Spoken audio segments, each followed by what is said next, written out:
Kabla mtumishi hajasimama, umeingia katika nyumba ya Bwana, una tarajio kwa Mungu.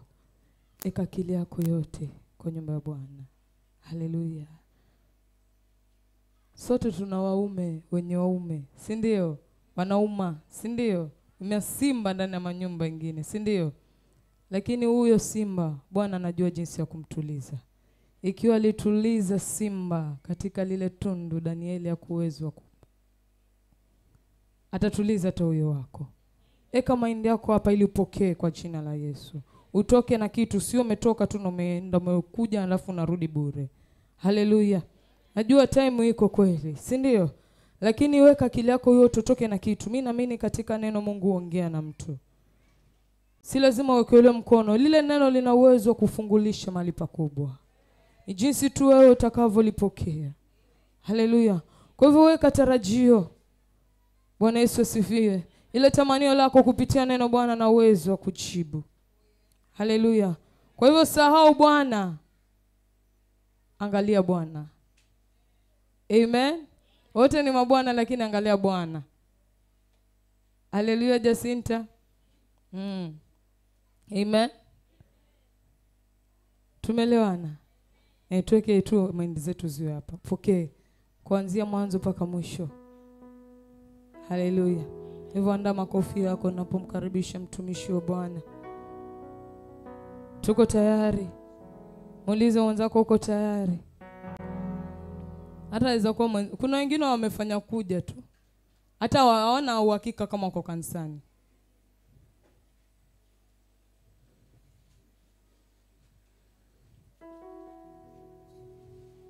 Tunamkaribisha mtumishi wa Bwana, mpaka wa mafuta wa Bwana.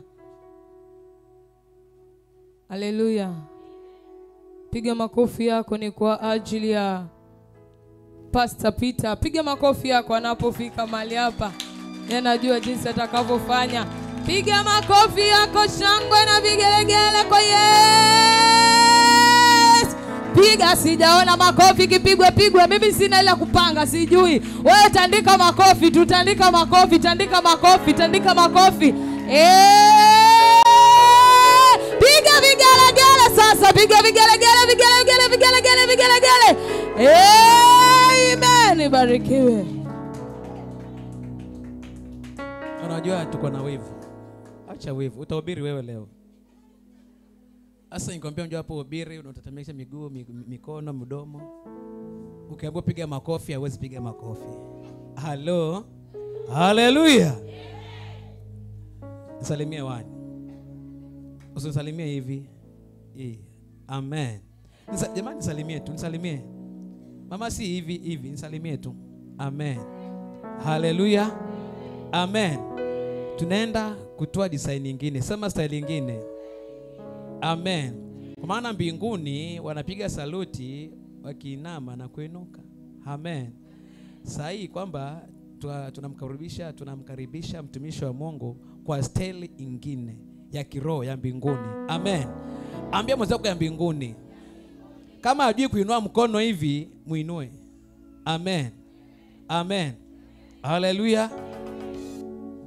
Mtumishi tu akitoka pale akija akipanda jukwani utakuwa tu kimya, yani kimya. Sema kimya. Sema kimya. Na mkono wapi? Mkono wapi?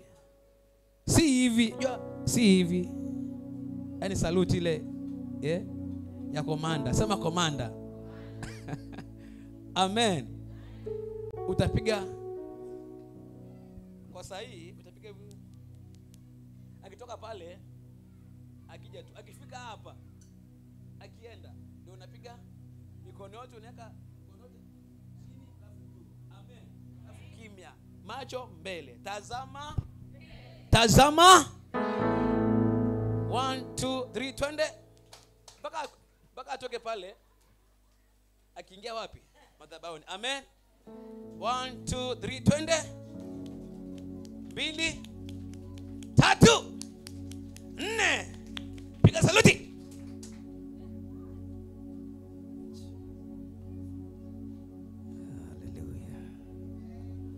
Hallelujah. Yaka chini tuketi. I said hallelujah.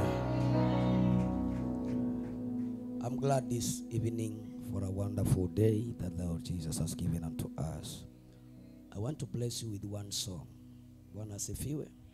Nyimbo mmoja ni kibao ambacho mwezi kama wa 12 11 hivi nitakuwa naingia studio na kukitoa.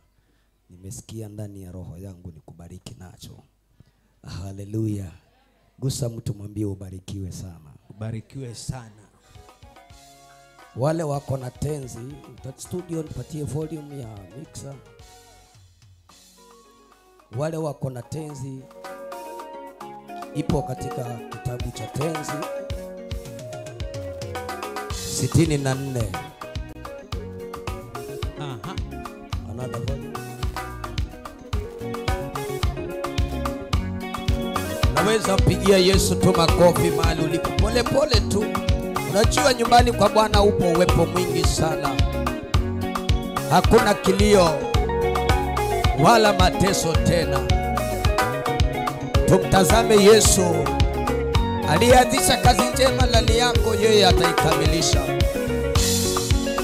Yesu aliwaambia, na watuma katikati ya omba mwitu, wengine mtashtakiwa, mtasingiziwa, mtapelekwa mahakamani, lakini sitawaacha. Jaribiwapo usitende dhambi, bali zishinde kwa Yesu kuti. Jaribiwapo usitende dhambi, bali zishinde kwa Yesu kuti. Ujaribiwapo usitende dhambi, bali zishinde kwa Yesu. Ujaribiwapo usitende dhambi, bali zishinde kwa Yesu kuti. Ujaribiwapo mama usitende dhambi, wewe usishinde kwa Yesu kuti. Ujaribiwapo mzee, wala usitende dhambi, wewe zishinde kwa Yesu kuti. Ujaribiwapo usitende dhambi, bali zishinde kwa Yesu kuti. Puliza kiume, shinde tamaa, Yesu ni Mwokozi, atakuokoa. Puliza kiume, ushinde tamaa, Yesu ni Mwokozi, atakuokoa. Ujaribiwapo usitende dhambi, bali zishinde kwa Yesu. Ujaribiwapo usitende dhambi, bali zishinde kwa Yesu Mwokozi. Puliza kiume, ushinde tamaa, Yesu ni Mwokozi, yeye huokoa. Puliza kiume, ushinde tamaa zote, Yesu ni Mwokozi, yeye huokoa. Ujaribiwapo usitende dhambi, bali zishinde kwa Yesu. Ujaribiwapo usitende dhambi, bali zishinde kwa Yesu. Epusha uovu, matusi, dharau, heshima ya Mungu kamwe sisahau.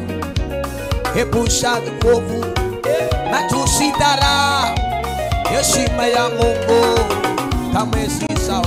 Ujaribiwapo usitende dhambi, bali zishinde kwa Yesu Mwokozi.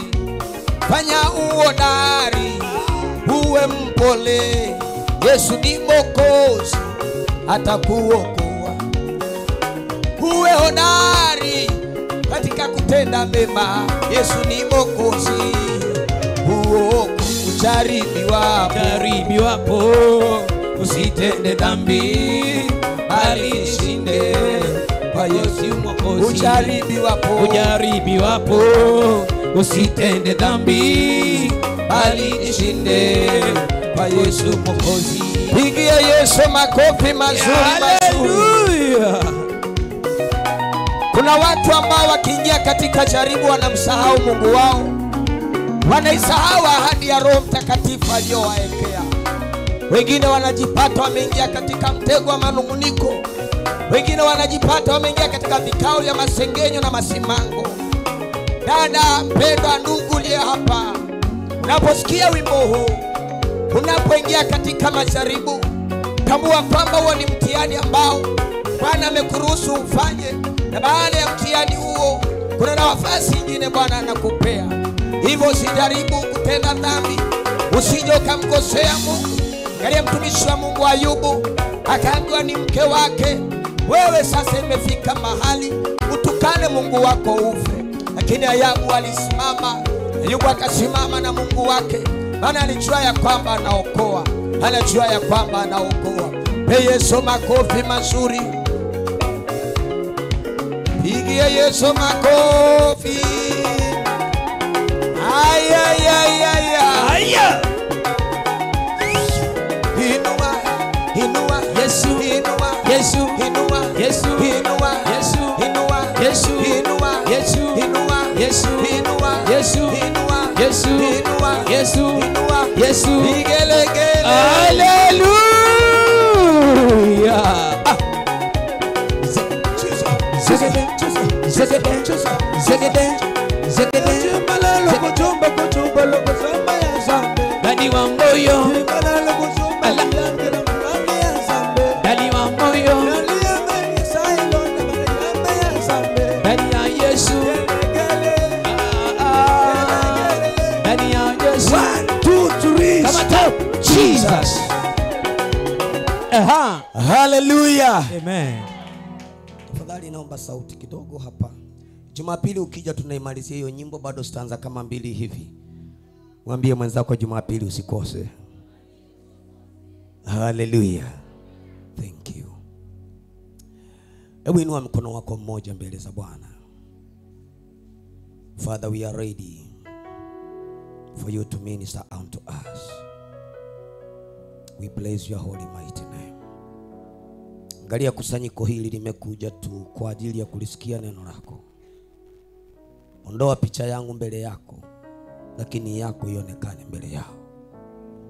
Maneno yangu lisisikike hata moja. Sauti yangu inyamaze kabisa, lakini yako inene. Mimi ni chombo tu. Ni chombo tu. Unitumie namna upendavyo wewe. Na kubariki na kuinua. Roho Mtakatifu wa Bwana na malaika mbinguni, munisaidie katika hili. Naliinua jina lako na kulipa utukufu wote. Ni kwa jina la Yesu. Patia Yesu makofi mazuri. Mazuri, mazuri, mazuri, mazuri. Basi ni jioni njema ya leo. Napenda nichukue fursa hii ya kipekee mno kushukuru baba wa nyumba hii, mtumishi wa Mungu Joseph Obongo pamoja na familia yake, mke wake Agnes, kwa nafasi hii ambayo wameturuhusu tuje tuhudumie kusanyiko la Bwana. Pia Yesu makofi mazuri kwa sababu ya mpako wa mafuta huyu wa Mungu. Jamani, si jambo jepesi wala rahisi. Mkutano umemgharimu sana mchungaji kuomba, umemgharimu fedha, umemgharimu muda kwa ajili yako wewe uliyekuja hapa ili ubarikiwe. Manake ni kama baba yako anakusamini sana. Unajua kuna mababa ambao hawasamini wana wao, lakini huyu wenu amebarikiwa sana, anawasamini. Anawaandalia mkutano kama huu. Haleluya. Bwana asifiwe. Lakini pia nishukuru kwa sababu ya uongozi wote hapa, wachungaji wasaidizi kina Pastor Alice, Pastor Filista na wale wengine ambao majina yao sijayataja yapo hapo hapa. Wapigie makofi mazuri kwa kazi nzuri. Nishukuru pia kwa sababu ya mwinjilisti Lucas Tunje, tumekuwa naye jana hapa, amekuwa baraka sana. Binafsi nilibarikiwa sana. Mpe Yesu makofi mazuri. Mazuri mazuri. Lakini pia tuko naye hapa, yuko hapa, na kwa heshima tu kabla nianze kunena chochote kile, ni vizuri tupatie nafasi atusalimie. Pigie Yesu makofi mazuri wakati mwinjilisti anapokuja. Thank you sir. God bless you. Thank you. Bwana Yesu asifiwe. Amen. God is good all the time. and all the time. God is good and that's his nature. Wow. Amen. Amen. Tulianza hapa jana, Yes. na bado tunaendelea. Na naamini ya kwamba mwenye ambaye anaenda kutuelekeza mahali ambapo tunastahili kwenda amepakwa na Mungu, anaenda kunena nasi. Sina mengi ila nitasema Mungu awabariki. Asante sana, asante sana. Amen. Pigia Yesu makofi mazuri mazuri mazuri. Yes, hallelujah. Yeah, tuko naye hapa mpaka Jumapili, mpaka revival iishe Jumapili. Hallelujah. Bwana asifiwe. Basi nishukuru Mungu sana kwa sababu yako wewe. Jipigie makofi mazuri mazuri mazuri mazuri mazuri. Jipigie makofi maana unaonekana kule Saudi Arabia. Jipigie makofi, usilegee. Wazungu kule Korea wanakuona. Ukikasirika wanakuona. Ukismile wanakuona. Wanauliza what the kind of Africans are these people. Hallelujah. Hallelujah. Nipungie mkono watazamaji wanapotuangalia. Tuko hapa Vikwatani, Heavenly Jerusalem. Hallelujah. Ikiwa ni day 2 ya revival, na Bwana alifanya miujiza jana. Hallelujah. Mungu alifanya mambo makubwa sana. Majina yanaitwa Apostle Alex, nimeokoka, Yesu ni Bwana. Nipo kule sehemu ya Tanzania, nchi jirani, kule kwa Mheshimiwa Samia Suluhu Hassan. Eneo linaitwa Holili, lakini pia Kibanda Faida. Bwana asifiwe. Ninahudumu pale na kanisa inaitwa Calling Church of Christ. Na Bwana amenipa neema, mimi ndiye founder wa hiyo ministry, and I thank God for that. Bwana asifiwe. By his grace. Hallelujah. Hallelujah.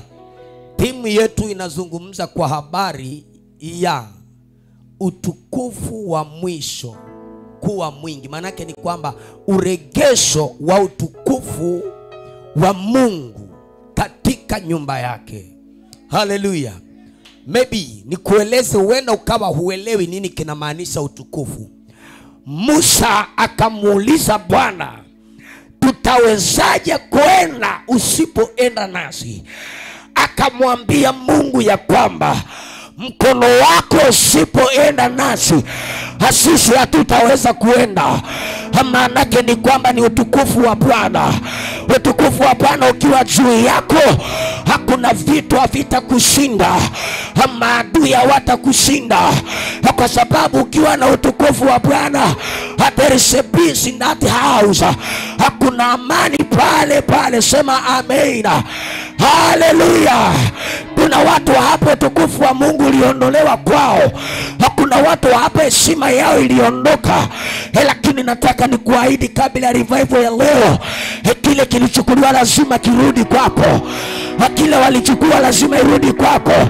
Hallelujah. Naongea kwa habari ya kuvuliwa vazi la aibu aliyokuvalisha adui. Vazi la aibu. Fundi mitambo sijui ameenda wapi. There is something wrong. Clinton, chairman, Pastor Emmanuel, muachane na hii tabia. Where's chairman? Come, cameraman. Tunakushtaki hata kwa mtandao sasa.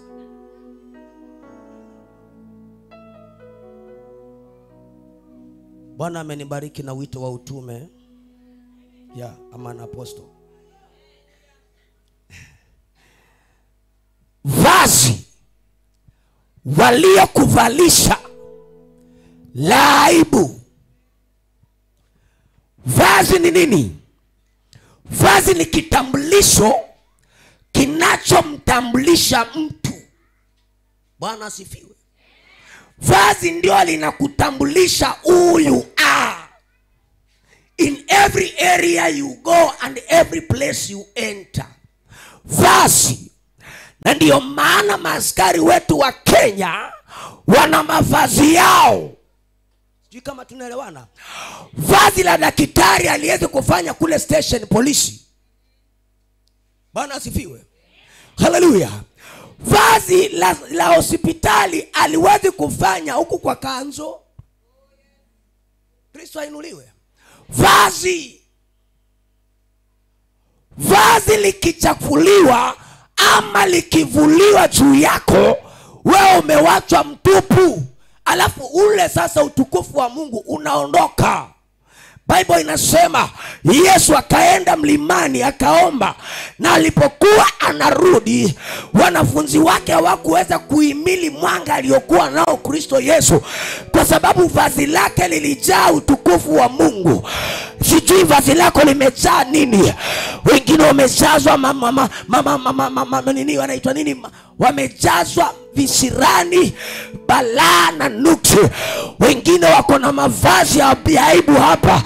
Ukitembea watu hawakuelewi, ukitembea watu hawakusamini, kwa sababu adui alikuja akakuvua vazi la samani, akaweka vazi la aibu. Yamkini watoto wako walisababisha aibu la vazi la aibu lije kwako. Yamkini ni rafiki yako aliyesababisha vazi la aibu lije kwako. But I declare and decree, hiyo vazi inaenda tolewa. Hiyo vazi inaenda tolewa. Nazungumza habari ya vazi la aibu. Halitaonekana kwako tena. Halitaonekana kwako tena. Hallelujah. Vazi ndio mdhihirisha mtu ni nani. Petro alijaribu kukataa. Yesu ashaingizwa mbaroni, ni wale Mafarisayo.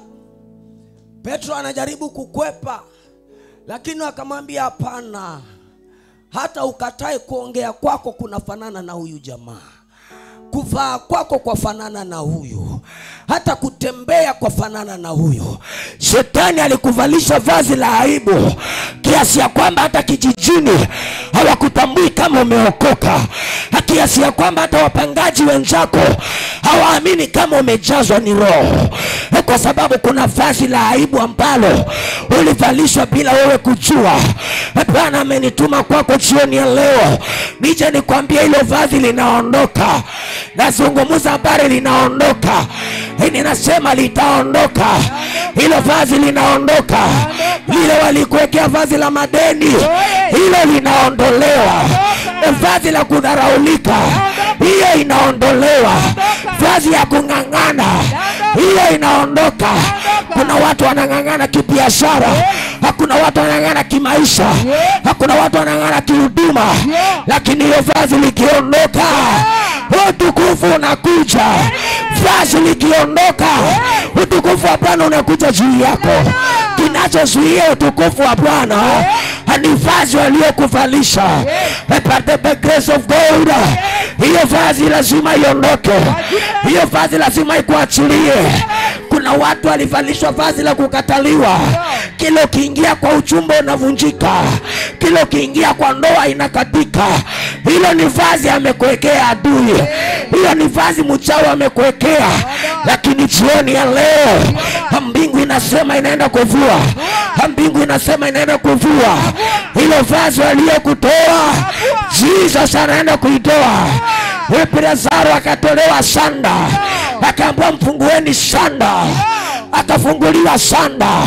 Kuna sanda imewekwa kwako, imefunga macho ya roho, imefunga masikio ya roho, imefunga miguu yako, lakini lazima ikuachilie.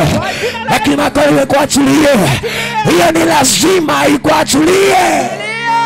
Kwa jina la Yesu Kristo mwana wa Mungu aliye hai. Hallelujah. Amen. Kuna nguvu kwa vazi. Yes. Soma habari za Paulo. Paulo anapita, kabla hata hajafika, mwanamke aliyekuwa amerushiwa roho ya utambuzi akaanza kuelewa that is man of God. Ukiwa na vazi la utukufu, watakuelewa kabla hujajieleza. Ukiwa na utukufu wa Jehova, watakutambua kabla hujajitambulisha. Usitake kujitambulisha, wacha vazi lako likutambulishe. Kuna watu wamevikwa mavazi ya ukahaba, ukipita unaitwa malaya, maana umefichwa mavazi ya umalaya. Hapa useme amina, maana uko nazo nyingi pale kwa sanduku. jina la Yesu. Umevaa screen tight kabisa kabisa, inabana mpaka Kawangware tunakuona. Vazi la aibu. Watu wakisema ya kwamba yule ni mwimbaji wa Heavenly Jerusalem wanakataa. Anasema yule dada hawezi kuwa muimbaji. Yes. Kierere kile ako nacho si ya muimbaji. Hajaokoka yule. Hajaokoka. Kwa sababu vazi liliwekwa juu yako. Haleluya. Haleluya. Ile vazi litakapoondoka kwako, hakuna kitu cha Jehova kinaingia ndani yako. Mapepo yatakutoroka. Mashetani wataogopa kuja kwako. Hata watume tunguri na irisi na zindiko zao hazitaweza kuja kwako, kwa sababu utukufu wa Bwana uko juu yako, kwa sababu vazi la utukufu liko juu yako. Haleluya. Amen. Hey, haleluya. Naongea, nasikia kuna mwanamke mmoja namsikia katika sauti ya Mungu. Yani kila akijaribu mradi bado watu wamoja afanikiwe, hata kama ni kuapply loan inasambaratika. Na yuko hapa. Unajaribu, unangangana kila kitu, umecheza mpaka vikoba. Ai samani. Umecheza mpaka vyama huku vikundi. Umeenda table banking, umeenda sijui Kenya Women, sijui nini. Kila ukijaribu kuchukua hatua ya kununua kiwanja, linatokea likombora la shetani pale. Aidha mtu wa kwenu anakufa, ama ugonjwa unajitokeza, au ni nuksi kutoka mali linatokea linakuja.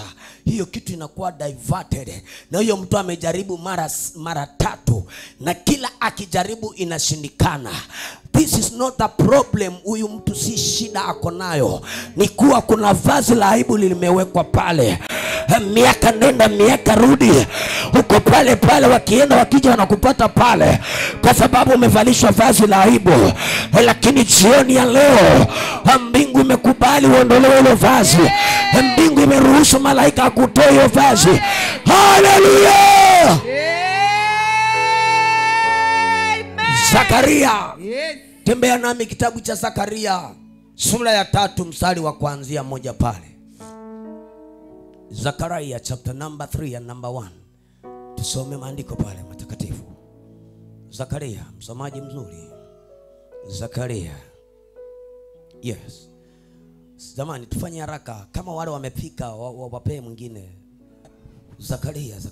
Bwana Yesu asifiwe. Yes. Bwana Yesu asifiwe tena. Nitasoma Zakaria 3:1.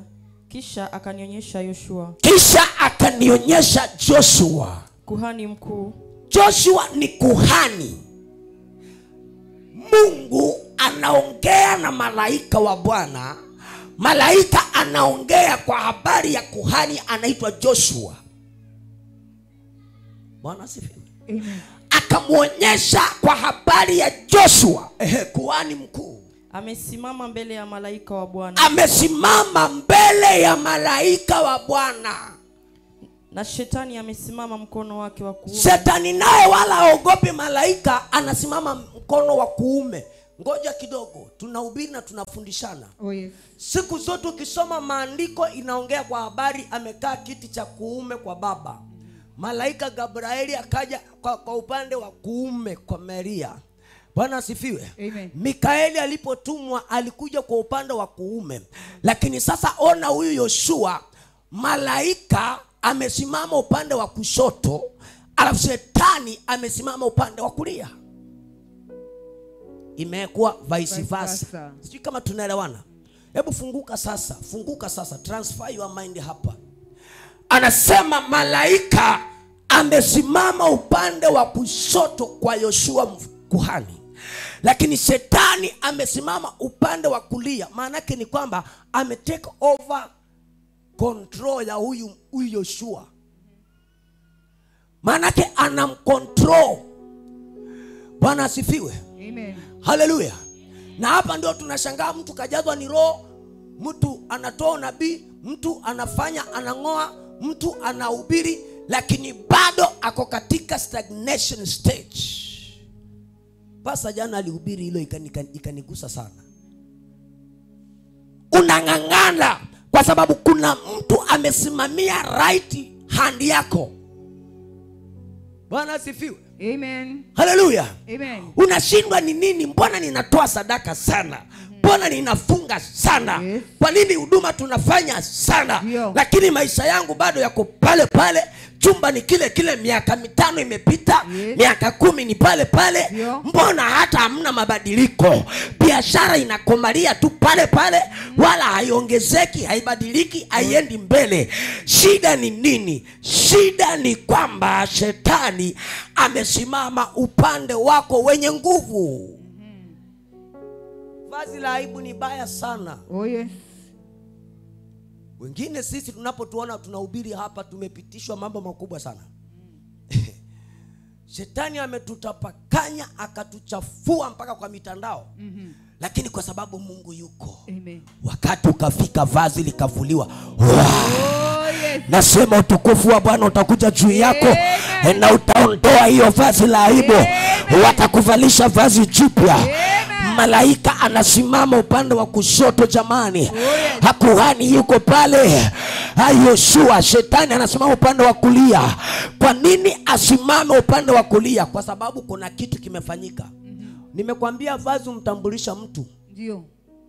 Jeshi akiingia hapa, wale wanajeshi tuko nao hapa, my friend, nguo zao si kama za hawa ma AP au KWS ama NYS. Manake vazi, alafu vazi kwa njia nyingine ya kiroho ni kibali. Ndio. Favor, kibali. Oh yes. Shetani akishachukua hiyo kibali, customer walikuwa nao 200 wanashuka mpaka wanafika 30. Shetani anajua kabisa hawa 30 wacha nimwachie kwa sababu hatafikia malengo yale akonayo. Sijui kama tunaelewana. Tuelewa. Kwa sababu gani? Vazi. Hujawahi sikia mtu akisemwa vibaya huko. Akisemekana yule ndugu alikuwa anashona vizuri lakini siku hizi hashoni vizuri. Lakini kushona ni kule kule anashonanga. Kwa nini kuna kuwa na kadosari? Kwa sababu kuna vazi fulani limevuliwa kwake. Ndio. Bwana asifiwe. Amen. Hujawahi ona ndoa ilikuwa na amani, ilikuwa nzuri, ilikuwa inapendeza, mambo yalikuwa yanasonga. Adui alipoingilia kati akavua vazi la heshima akaweka vazi la aibu, ukatapakaa. Unaongelesha mtoto anakusikia kiuno, mara anakuja ile masaa anataka, anakaa siku zile anazotaka, kwa sababu shetani anatengeneza vazi la aibu alivalisha juu yako. Lakini the glory of God is here tonight. Usiku wa leo neema ya Bwana iko hapa, inaenda kuvua hilo vazi. Hallelujah. Hata kama ni nyanya yako alikuja kwa ndoto akakupokonya hiyo vazi zuri, mbingu itakuregeshea leo katika jina la Yesu. Hata kama ni shangazi, kuna watu walienda sherehe wakatoa zawadi au wakapewa zawadi, na kutoka hapo maisha yaliwaharibikia. Wengine walialikwa kwa sherehe wakakula vyakula, kutoka siku hiyo mambo iliharibika. Lakini utukufu wa Bwana uko hapa. Utaenda vua hiyo vazi, utakuvalisha vazi lingine, vazi la heshima. Watakuita kabla hujaenda, watakutafuta kabla hujajitambua kutafuta. Haleluya. Ukiwa na utukufu wa Bwana, vazi lako likiwa na heshima, wanakutambua hata wasipotaka. Bwana anawalazimisha wakupende, Bwana analazimisha wakutafute. Haleluya. Utukufu wa Bwana ukiwa juu yako. Yes, utukufu.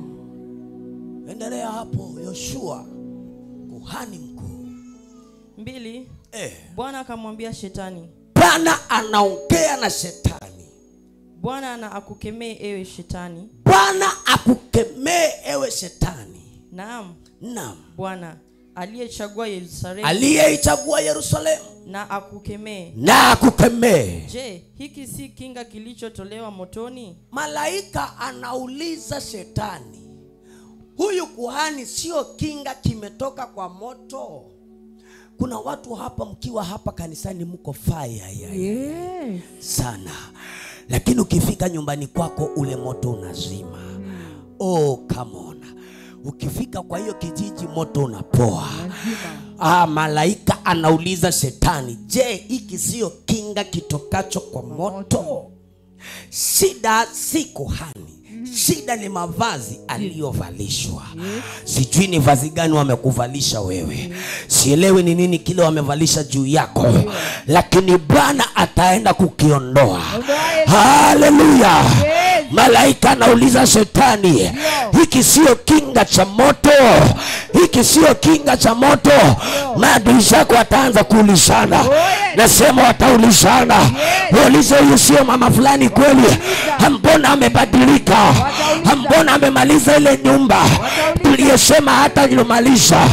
Mbona kile kiwanja amenunua na tulipanga asinunue? Maana vazi la heshima limekuja. Wataanza kukuamukia kiti. Nasema wataanza kukupisha njiani. Nasema watakutengenezea barabara, watakutengenezea njia. Vazi la heshima likija juu yako wala haungangani. Vazi la heshima likija juu yako wala huwasukumi. Vazi la heshima likija mambo yanabadilika. Hallelujah. Kuhani mfalme, kuhani, Amen. Joshua kuhani mkuu, amevalishwa mavazi ya kudalilika, ya kudharaulika. Bwana asifiwe. Amen. Mpaka malaika anatumwa toka mbinguni. Mbingu iko wazi. Leo mbingu iko wazi kwa ajili yako. Hallelujah. Haleluya. Amen. Hata kama ni huyo mwanaume uliachana naye, aliyekuvalisha mavazi ya aibu, akakutangaza vibaya, akaongea maneno ya chuki na mabaya, hilo vazi Bwana anaenda liondoa, akuvalishe vazi lingine jipya. Watashuhudia harusi yako, watashuhudia mema yako, watashuhudia ufanisi wako. Wale walisema wacha tuone kizi ndio tulikuwa tunamsaidia, hatasaidiwa ni nani? Wacha tuone watoto atasomesha na nini? Wacha tuone atavalishwa ni nani? Watashangaa kila siku unabadilisha. Watashangaa kila siku unakula. Watashangaa watoto wafukuzi karo. Watashangaa kiwanja umepata. Watashangaa nyumba umenujenga. Watashangaa biashara umefungua. Watashangaa ukiinuliwa. Maana vazi likiondoka la aibu, vazi la heshima linakuja. Na kibali kinakuja juu yako. Vazi la aibu ndio linawafanya wengi wanang'ang'ana. Oh, hallelujah. Ndio linawafanya wengi sana wanang'ang'ana. Kuna mtu ananisikiliza hapa, maisha anayoishi si yake. Ndio. Ni mtu alikusababishia hayo na akaenda. Ni mtu alitengeneza hiyo na akaenda. Lakini utukufu wa Mungu uko hapa jioni ya leo. Utukufu wa Bwana. Utaenda kuondoa vazi la aibu. Ndio. Utaenda ku return to the sender. Yes. Na Bwana atakupatia vazi la heshima. Amen. Bwana atakuvika vazi la heshima. Yes. Hallelujah. Amen. Endelea hapo msomaji. 3. Basi Yoshua alikuwa amevaa nguo chafu sana. Ndio. Naye alikuwa amesimama mbele ya malaika. Alikuwa amesimama mbele ya malaika. 4. Naye huyo akajibu. Akawaambia wale waliosimama mbele yake. Akawaambia wale waliosimama mbele ya nani? Mbele yake. Mbele ya Yoshua. Sasa malaika anadili na surrounding. Bwana asifiwe. Oh yes. Hebu sasa tufunguke masikio hapa. Sasa malaika ameshuka kwa ajili ya kutetea Yoshua. Ndio. Lakini sasa amegundua Yoshua si mwenye shida. Mwenye shida ni wale wanamzunguka. Sijui kama tunaelewana. Tuelewe. Haleluya. Amen. Anawazungumzia wale wako karibu na Yoshua. Oh yes. Anawauliza na akiwaongea nao. Bwana asifiwe. Amen. Ndio maana nimetangulia kukuambia ya kwamba hayo maisha unapitia si yako, ni mtu kasababisha. Lakini kwa sababu ni mtu kasababisha, kuna vita ambavyo malaika ataenda kuvipigana. Malaika anakuja anawaamrisha wale waliosimama karibu na Yoshua. Kuna watu Bwana atawaamrisha kwa ajili yako. Watatumwa kwako waambiwe wakuje. Hata kama wamekuwa kikatao watajileta. Hata kama walitoroka watakuja. Hata kama waliondoka wakaandika habari mbaya watakuja. Wataanza kubadilisha maneno walioyaongea. Waliokuita wewe ni devil worshiper watakuita mtu wa bungo. Waliosema wewe ni fukara watasema mama ni tajiri. Waliosema wewe ni omba watakuja waulize msaada kwako. Maana malaika ametumwa. Anakuja. Malaika ametumwa kwako leo. Amen. Ametumwa kwako. Nasema katumwa kwako malaika. Amen. Hallelujah. Amen. Anawaambiaje malaika? Akisema, mvueni nguo hizi zenye uchafu. Sikiliza. Kisha akamwambia yeye, Koja. Anawaamurisha, mvueni nguo hizi zenye uchafu. Bwana asifiwe. Amen. Biblia yako inasema hivyo. Malaika anaamuru waliosimama karibu na Joshua. Yes. Mvueni nguo hizi zenye uchafu. Tafsiri yake ni kwamba huenda hawa ndio waliomvalisha hayo mavazi machafu. Ndio. Kama wasingelikuwa wao, malaika asingewaamuru wamvue. Oh yes. Sijui kama tunaelewana. Ninajua kuna watu ambao wamevalisha kanisa hili mavazi machafu, lakini Bwana atawaamurisha wao. Atawaamurisha wao. Hao wanaoongea, Bwana ndio atawaleta hapa. Atawaleta hapa. Haleluya. Malaika anawaambia mvueni nguo hizi zenye uchafu. Ndio. Nguo zenye uchafu. Vazi yako yamechafuliwa. Yale maisha unaishi sasa kama yale mwanzoni. Biashara inaenda ndivyo sivyo, kwa sababu kuna mavazi ya aibu waliokuvalisha. Malaika anasema mvueni nguo hizi zenye uchafu. Endelea. Kisha akamwambia yeye, tazama, nimekuondolea uovu wako. Nimeuondoa uovu wako. Nami nitakuvika mavazi yenye thamani nyingi. Sikiliza. Nami nitakuvika mavazi yenye thamani nyingi. Oh yes. Hallelujah. Nileta tafsiri ya namna hii. Kwa nini malaika anageukia Yoshua anamwambia nimekuondolea uovu wako wote? Namba moja, kuna kuwa na hasira ya mwanadamu. Sasa Yoshua baada ya kuvikwa mavazi ya aibu alikasirika kama mtu, kiasi ya kwamba ya kunungunika na kuongea mambo ambayo yalikuwa ya kuhuzunisha sana. Sasa ikafanyika kuwa uovu. Ndio maana anasema Biblia, anasema ya kwamba hasira ya mwanadamu kamwe haitendi haki ya Mungu. Sijui kama tunaelewana. Amen. Walipokuvalisha vazi la aibu ulikasirika kibinadamu. Yeah. Na ukaongea, ukanungunika, ukaanza kulalamika. Yeah. Ikasababisha uovu ukaonekana kwako. Lakini malaika akashuka akamwambia Yoshua, nimeondoa uovu wako wote. Yeah. Nimeuondoa, nami nitakuvika mavazi yenye thamani kubwa. Yeah. Na mavazi ya utukufu. Yeah. Kuna mtu atapokea vazi la thamani hapa. Yeah. Kuna mtu atapokea vazi la thamani. Yeah. Kwa biashara yako utapokea vazi la thamani. Kwa huduma yako utapokea vazi la thamani. Haleluya. Haleluya. Wale huku ndania kama watakuja kuuliza ushauri kwako, hao ndio watakuja kwako. Maana thamani itarudi kwako. Thamani yako itarudi tena, na itarudi maradufu. Biblia inasema utukufu wa kwanza, huu wa mwisho utakuwa mwingi kuliko wa kwanza. Vazi atakalo kupea Bwana leo, hakuna atakayeweza kulivua, hakuna atakayeweza kulichafua. Nazungumza kwa habari ya vazi ya aibu. Ikiondoka kwako, heshima automatically inakuja. Kwa jina la Yesu. Malaika anaambiwa mvueni vazi la aibu. Oh yes. Umemvika. Na watu wamevalisha mavazi ya aibu. Oh Bwana. Kila ukipita wanakusema vibaya. Wanakusimanga. Ukicheka na watoto wako wanafinyana, wakianza kuongea vibaya, kwa sababu wamekuvalisha vazi la aibu. Thamani yako haionekani tena. Haleluya. Kuna watu hapa thamani yao haionekani tena. Kuna watu hapa thamani yao haionekani tena.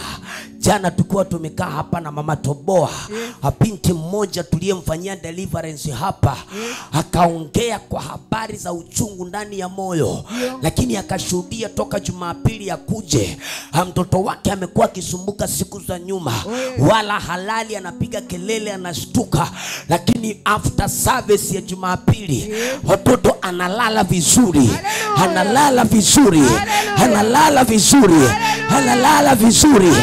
Akasema lakini hakuna tatizo moja, watu wa nyumbani wamenikataa, ndugu zangu wamenikataa. Shida sio yeye, ni kwamba amevalishwa vazi la aibu. Vazi la aibu likija kwako, hata watu wa nyumbani hawakutafuti wala wanakuchukia, hata simu hawawezi kupiga kwa sababu la vazi la aibu. Lakini likiondoka hawawezi maliza wiki wa kupigia simu. Kuna watu watapokea simu za maadui yao, kuna watu watapokea simu za watu wao, kuna watu watatafuta tena hapa. Huyo bosi uliyempoteza ataanza kukutafuta. Kuna wale walikimbia na pesa yako, baada ibada hii wataanza kukutafuta, wataanza kukutafuta. Nasema watakutafuta. Haleluya, haleluya, haleluya. Kuna wale waliokuchinganisha na watu wangekusaidia, Bwana atawarejesha tena katika jina la Yesu. Maandiko yananiambia, malaika akamwambia, mvueni vazi la aibu, mvalishe vazi la thamani.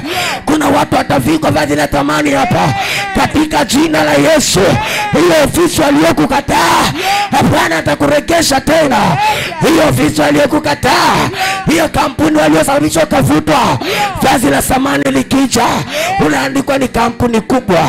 Nasema duka linakuwa kubwa, inasema hoteli inapanuka, inashinda kuendelea kwa sababu kuna vazi la aibu Nimeondolewa. Nimeondolewa Kwa jina la Yesu. Huyu ni kuhani, maana yake mtenda kazi. Ndio. Kwa lugha ya kisasa tunasema ni mhuduma. Licha ya kwamba ana huduma na anafanya huduma, lakini kavikwa mavazi machafu. Mavazi machafu. Yesu ondoa. Mwanzoni alikuwa anakuita mtumishi wa Mungu. Leo anakuita wewe fulani, wewe Filista, hebu njoo hapa. Sijui kama tunaelewana. Tuelewana. Wanasema wewe Agi, njoo hapa. Wanasema Debora, hebu njoo hapa. Maana yake ni kwamba kuna vazi fulani ambalo walikuvalisha. Wengine walikaa wakatunga ushuhuda wa uongo. Ukisoma kitabu cha Isaya, anasema ole wenu nyinyi mtungao uongo kuwa ukweli, na ukweli kuwa uongo. Kuna wataalamu wazuri wanaweza andika historia mbaya kwako, wanaweza kukuandikia ushuhuda mbaya na wakautembeza kijijini chote cha hapa Vikwatani. Lakini nazungumza kwa habari ya malaika aliyetuma kwako leo, anayekuja kuondoa hilo vazi. Hilo vazi aliyoliweka kwako, liwe ni vazi la jeusi, linaondolewa. Hiyo ni vazi la kafara, linaondolewa. Hiyo ni vazi la nini, linaondolewa. Haleluya. Utukufu wa Bwana ukiwa juu yako, unang'aa. Haleluya. Utukufu wa Mungu ukija juu ya mtu, unaondolewa uzee. Ndio. Oneni mama Toboa, miaka 70 analekea 80. Lakini ukimwangalia ni mtoto bado. Anang'ara mama. Bado ni karembo, bado ni karembo. Bwana asifiwe. Haleluya. Kuna wasichana hapa ukiwasimamisha na huyu mama akipita sokoni, watakosa kuitwa, huyu mama ataitwa. Sijui kama tunaelewana. Shetani amemtandika, amechapa kweli kweli. Hello. Vazi la thamani likiwa juu yako, Ndio. Wala hauhitaji Carolite na aloe vera na vile vingine. You don't need them. Hata haina haja makeup ujipake ponsi, wanja, eyeshadow, lipstick, sijui bandia kope, sijui kucha, uweke na macutex, upake na marashi. Wala hahitaji hiyo. Utukufu wa Bwana ukiwa juu yako, hivyo hivyo ulivyo na kukubali. Hallelujah. Hallelujah. Lakini ukivalishwa vazi la aibu, wanasema ana sura kama tomoko ya undani. Wanasema akitembea ni kama anakuja. Anaenda. Bwana asifiwe. Hallelujah. Binti mmoja Mwisraeli jina lake Esther akawa na vazi la samani. Ndio. Wengine walijichocha na kujichasadua. Wakajipamba, wakajifanyia kila kitu, yani wakajifanyia maurembo yote. Yes. Yale ya Kidigo, yale ya Kiswahili, yale ya Kitanzania yote wakachanganya. Wakajichora chora na maua na ina na vitu vingine. Wakapaka na lipstick, wakafanya kila kitu. Wakajichubua. Hallelujah. Wakadunga na sindano za kufurisha bonga point. Wanapita kwa mfalme, mfalme anaona giza tu. Giza hilo. Wanaona giza tu. Akifika kwa mfalme anafanya hivi, bado haoni kitu. Hallelujah. Lakini Esther vile tu alivyo, wala hakupata chochote, maana utukufu wa Bwana ulikuwa juu yake. Alipokaribia, jamaa akaanza kusimaila. Akaanza kusimaila, akaanza kuuma kidole, akaanza kuuma kidole, nyute zinamdondoka kwa sababu ya utukufu wa Bwana.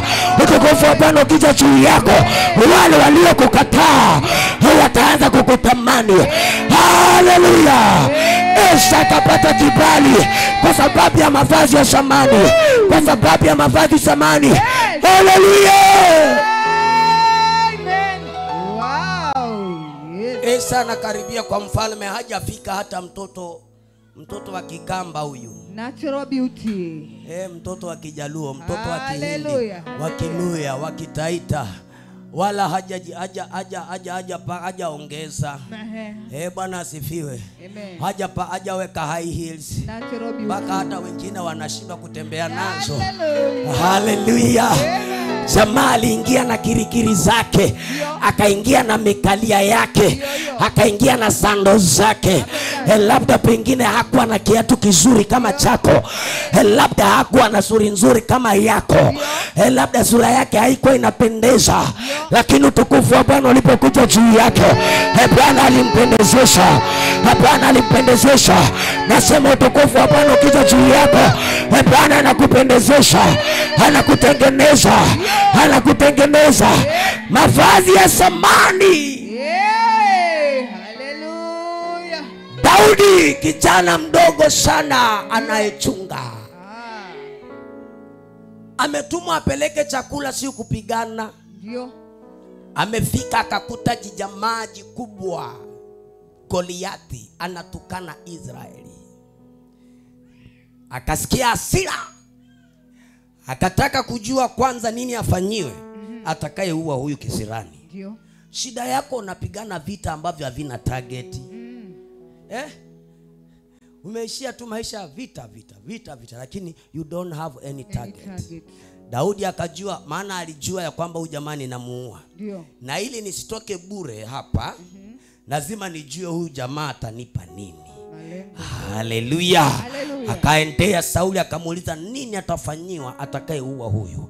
Mfalme kwa kejeli, maana hakujua Daudi ana utukufu wa Bwana, akamwambia yule ataua huyu jamaa atapewa nusu ya ufalme.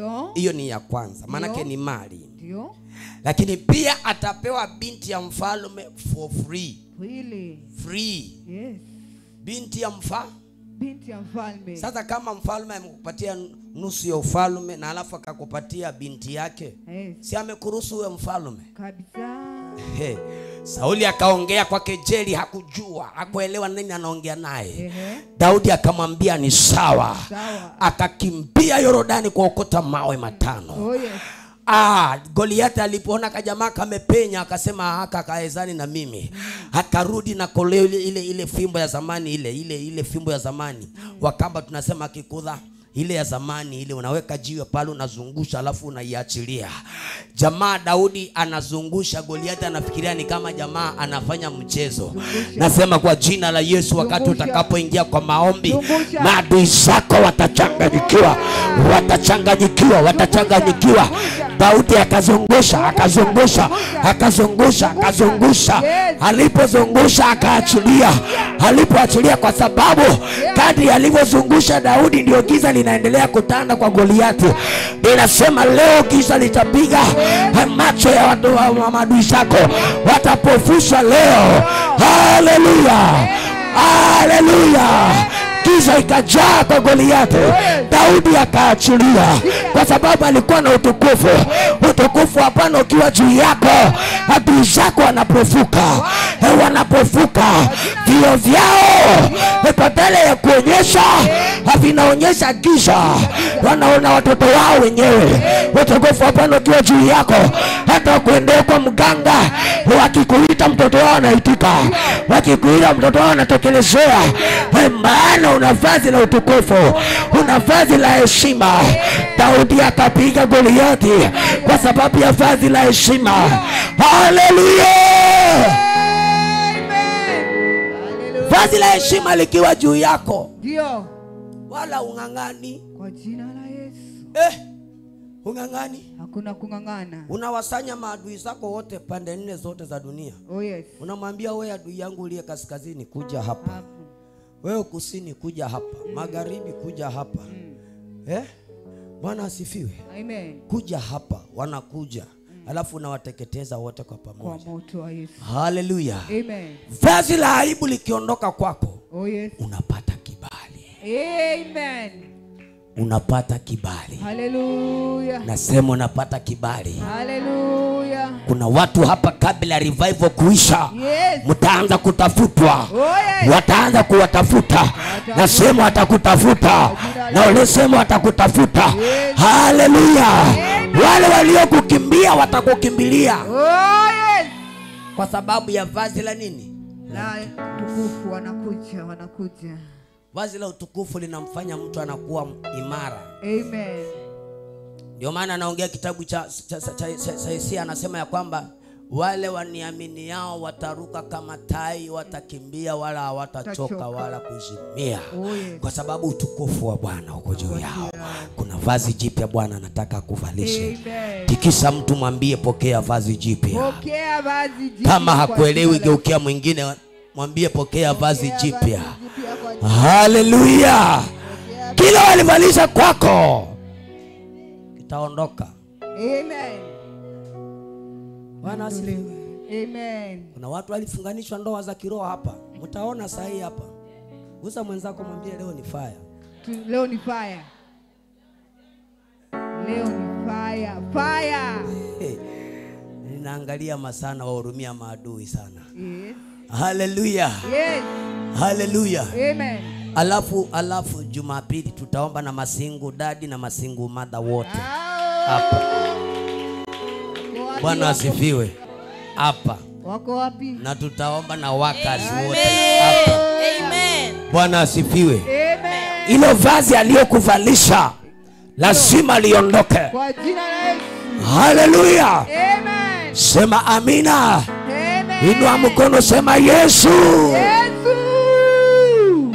Hey. Bwana asifiwe. Amen. Anaambiwa avuliwe mavazi ya aibu, avalishe mavazi ya samani. Endelea hapo. Inazungumza kwa habari ya kilemba. Kilemba tutakisikia hapo saa hii. Endelea hapo. 5. Nikasema na wampige kilemba kizuri kichwani pake. Umesikia? Apigwe kilemba kizuri kichwani pake mwake. Kilemba kizuri. Kizuri apambwe. Maanake atengenezwe. Oh yes. Haleluya. Amen. Kichwani pake. Kuna mtu atapata leo kilemba kizuri hapa. Amen. Amen. Hata kama wanakuangalia wanakuambia kichwa yako ni kama tango la kule Kasigau, wataanza kuona iko vizuri. Utaona. Unajua kuna wamama wenye madharau sana. Sana. Unaenda saluni wanaanza kuongea, wewe jamani, watu wengine vichwa vyao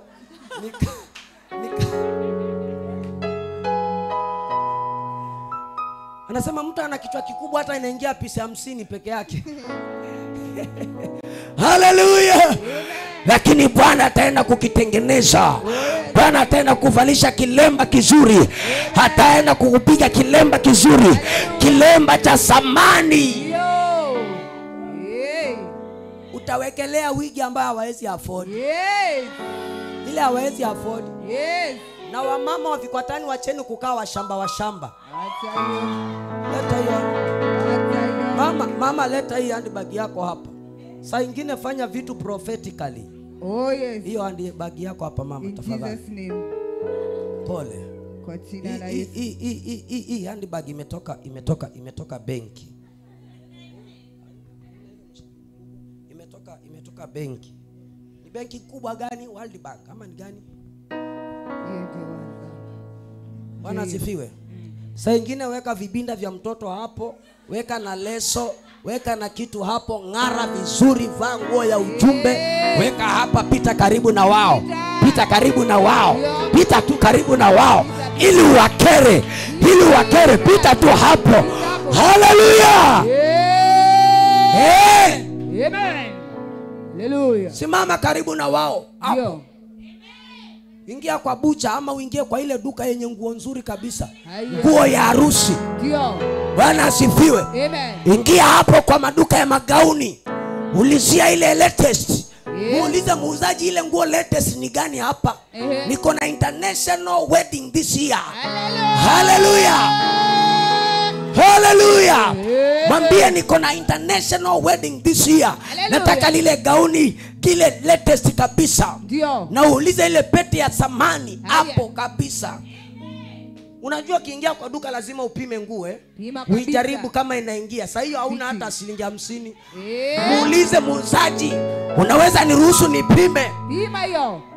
Anakuambia haina shida boss, Yes. Uingia pale, pima, mwambie nipige kamera nijione maana sijioni vizuri. Haleluya. Akupange picha. Unakaa simata. Mwambie nitakujia order hii. Usiuze, hii ni ya kwangu. Haleluya. Ujaribu na viatu. Haleluya. Amen. Jaribu na viatu, jitwange vizuri. Inaitwa face ama nini hiyo? Selfie hiyo. Na uko na kabegi hapo kazuri. Haya. Bwana asifiwe. Amen. Kama uko na mzee wako, aingie kwa suti naye, apimishe yake, aulize hiyo inakaaje. Haleluya. Wapatie kitu cha kuongea. Bwana asifiwe. Haleluya. Handbag yako ijae pesa katika jina la Yesu. Haleluya. Bwana asifiwe. Haleluya. Wasikuzoee kwako ka M-Pesa kila siku hata mpaka wamejua ID namba yako. Wameinakila, najua huyo alotoaga 1000 tu. Ikienda sana ni 500. Wakuona ukitoka benki na wewe ufunguliwe. Sikiliza. Utukufu wa Mungu ukiwa juu yako, milango inafunguka yenyewe. Unafika benki hata hujagusa mahali, mlango unakupisha.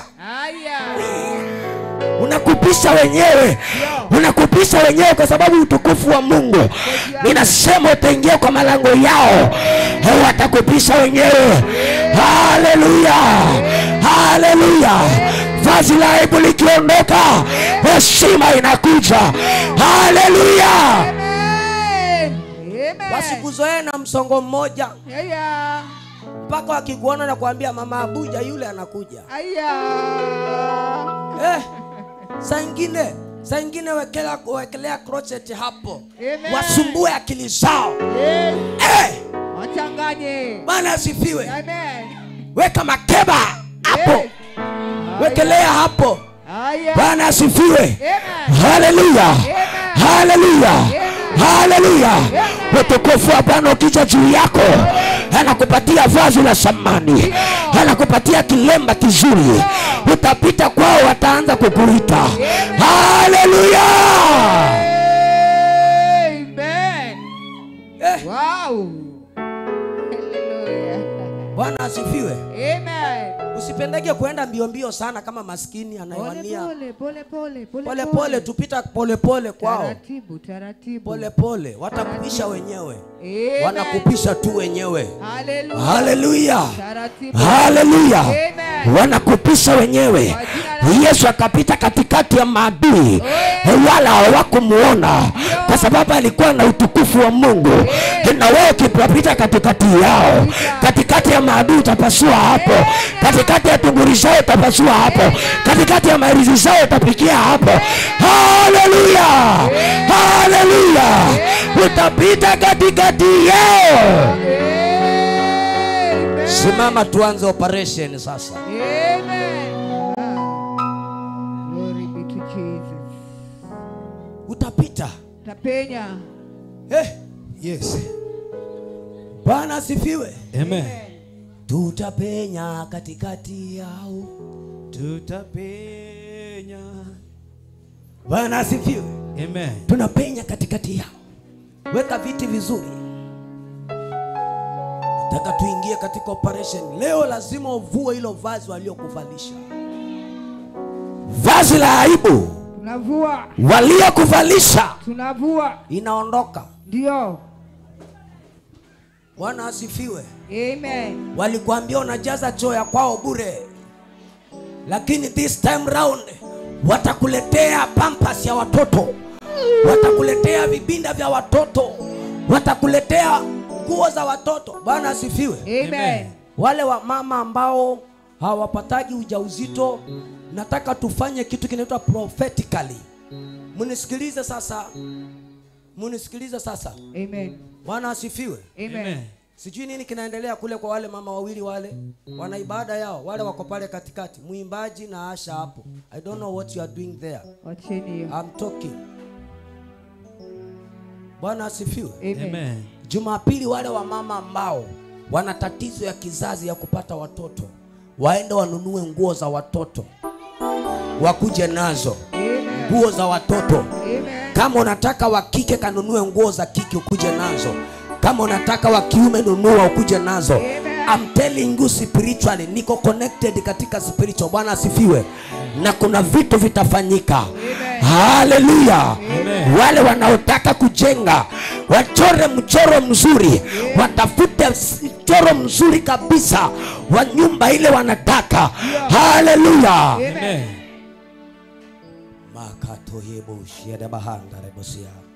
Nataka tumwabudu Bwana. Studio sasa ujiconnect vizuri.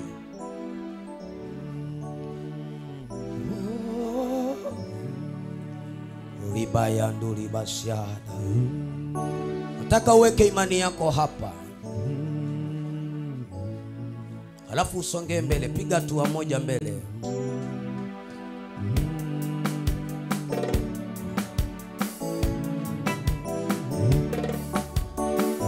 Bwana ni wewe tu. Bwana ni wewe tu. Sema Bwana. Bwana Ni wewe tu. Bwana. Bwana Ni wewe tu. sema Bwana. Bwana Ni wewe tu. Bwana sema Bwana. Ni wewe tu. Sema Bwana. Bwana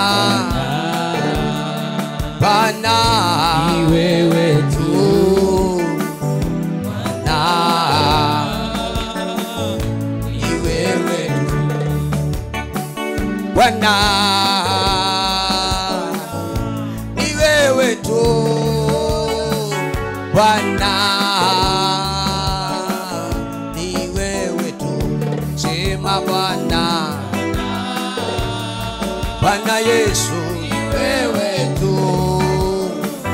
Bwana